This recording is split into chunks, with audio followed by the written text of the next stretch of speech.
Chapter 4. The Effects of the British Rule in India. The British East India Company brought nearly the whole of India under its control during the period from 1757 to 1856. In order to consolidate their rule, the British set up a new system of governance in India. We shall study it in this lesson. Dual Government. In 1765, Robert Clive introduced the system of dual government in Bengal. The East India Company took over the function of revenue collection. The function of maintaining peace and order was left in the hands of the Nawab of Bengal. This system is called dual government. The ill effects of this system of dual government began to surface after a while.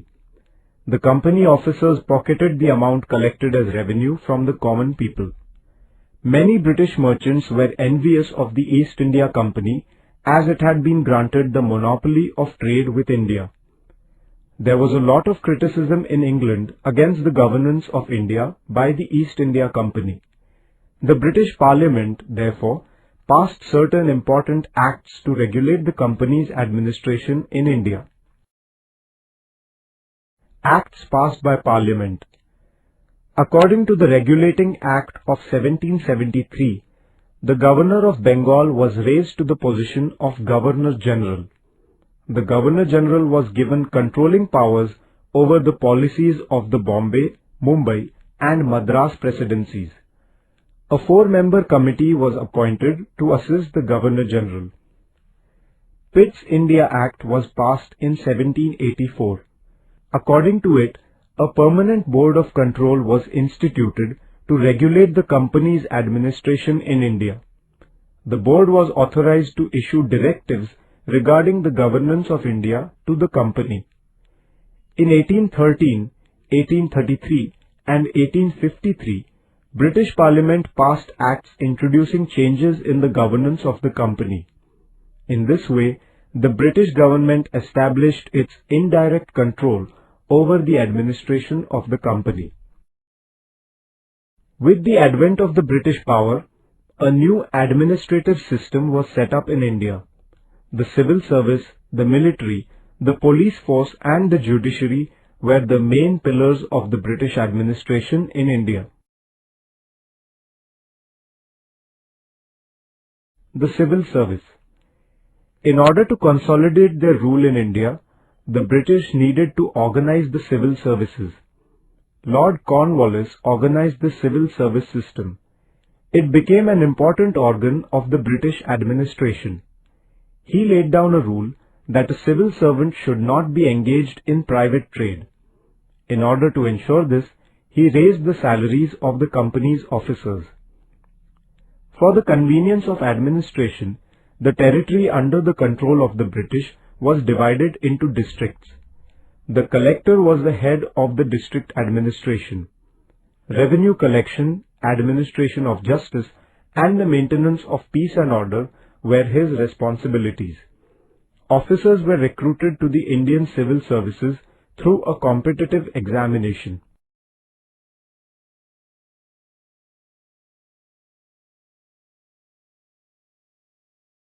The military and police forces.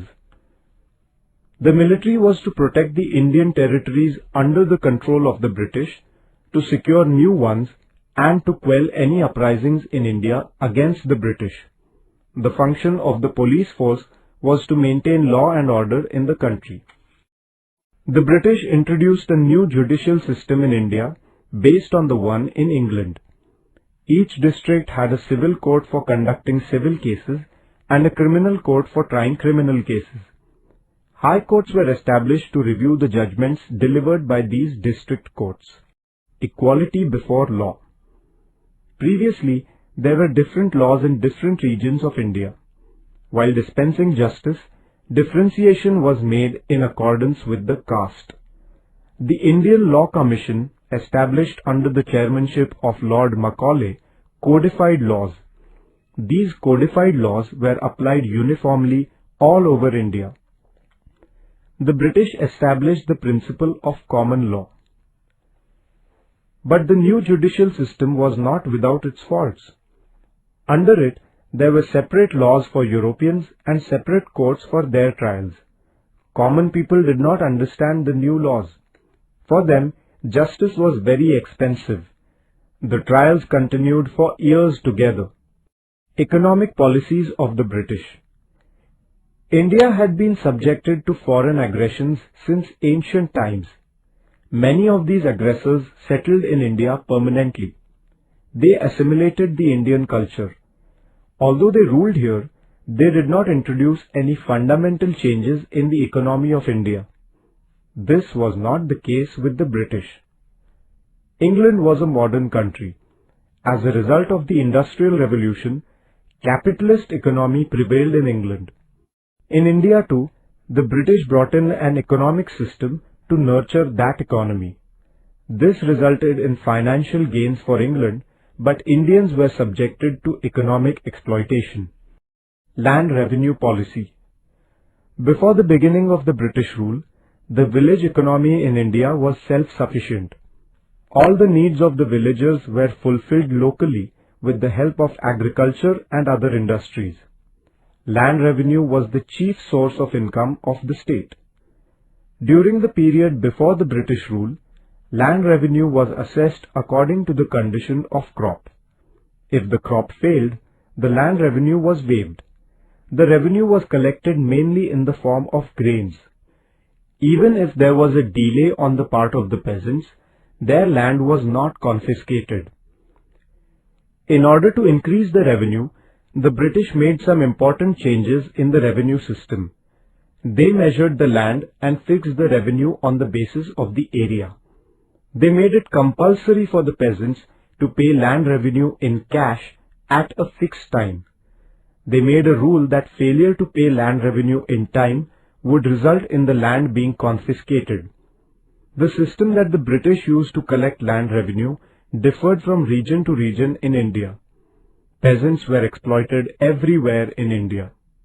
Effects of the new land revenue system.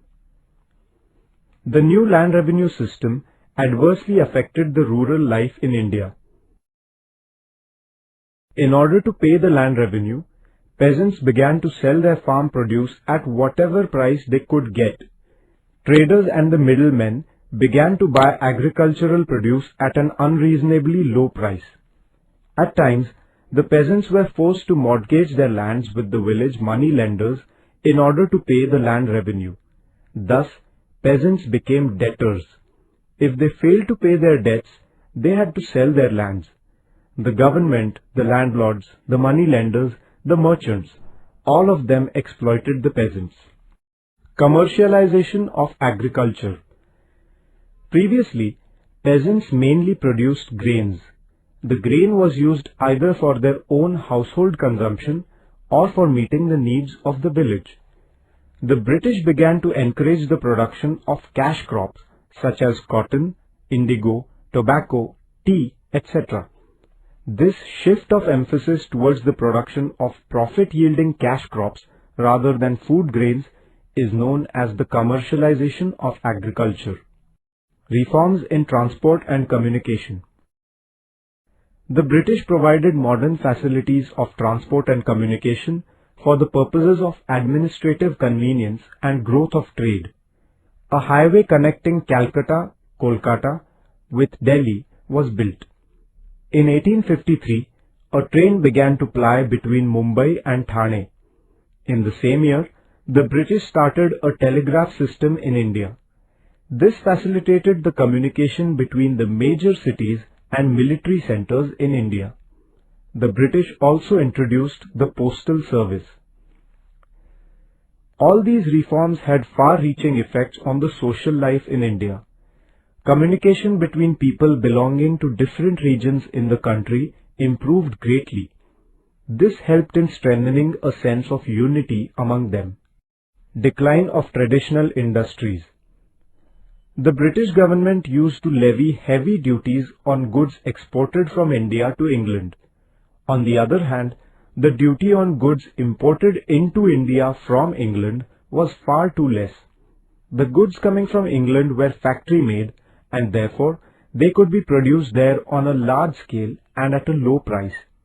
The Indian artisans found it difficult to compete with these inexpensive goods. As a result, some of the industries in India had to be closed down. Many of the Indian artisans lost their livelihood. Growth of new industries in India.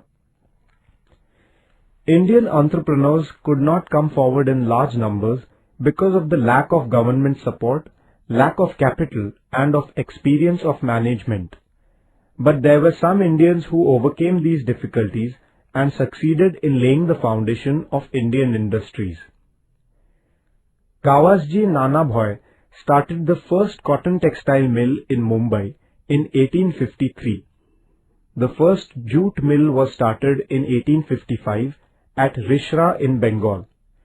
Jamshedji Tata established Tata Iron and Steel Company's steel producing plant at Jamshedpur in 1907.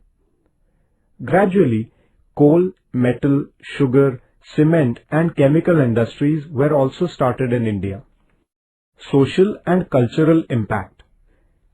In the 19th century, a new age had dawned in Europe based on the values of humanism, rationalism, democracy, nationalism and liberalism. It was but natural that these changes in Europe would evoke some echoes in India.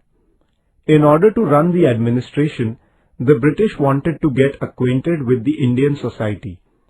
For this purpose, they started studying the Indian traditions, history, literature, arts, music and even the local flora and fauna.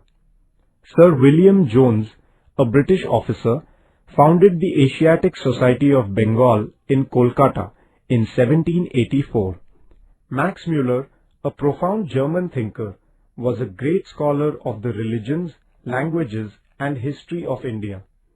The examples set by these people made the newly educated Indians aware that they, too, should study their own religion, history and tradition. The English enacted many laws in India. Lord Bentinck passed an act in 1829 prohibiting the practice of sati. In 1856, Lord Dalhousie passed an act allowing widow remarriage. These acts were complementary to social reforms. In order to run the administration, the British were in need of Indians who had received British education. In 1835, on the recommendations of Lord Macaulay, Western education was introduced in India. Through the new system of education, Indians were introduced to new Western ideas, modern reforms, science and technology. Universities were established at Mumbai, Madras, Chennai and Kolkata in 1857. The middle class which received Western education led the social renaissance movement in India.